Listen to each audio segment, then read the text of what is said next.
मध्यंतरी NCAER ने म्हटलं भारतातील गरिबी कमी झाली. 2011-12 मध्ये 21.2% होती, ती 8.5% इतकी कमी झाली. नीती आयोगाने देखील असलंच काहीतरी म्हटलं. मग आहे नाही आनंदाची बातमी. आता यात दिशाभूल आहे, खोटेपणा आहे की अजून काही, हे तुम्हीच ठरवा.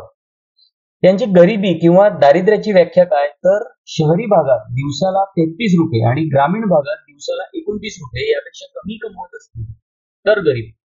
आता दरडोई जर गणित मांडलं तर 4 व्यक्तींचे संपूर्ण कुटुंब 30 दिवसात अंदाजे 4,000 रुपये शहरात आणि 3,500 रुपये ग्रामीण भागात कमवत असतील तर त्यांना गरीब किंवा दरिद्री समजले जाणार नाही. तर महिना 4,000 रुपयात 4 जणांना 2 वेळचे पोटभर खाणं तरी शक्य आहे का? दारिद्र्याची अत्यंत दरिद्री व्याख्या. आता दुसरी बाब, ही व्याख्या 2011-12 सालची आहे, म्हणजे 12-13 वर्ष झाली.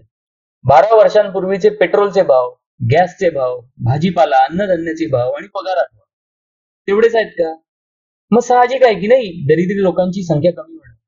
यांना फक्त हेडलाईन मॅनेजमेंट मध्ये रस आहे. त्यासाठी दिशाभूल करणारी आकडेवारी फक्त फेकायची असते.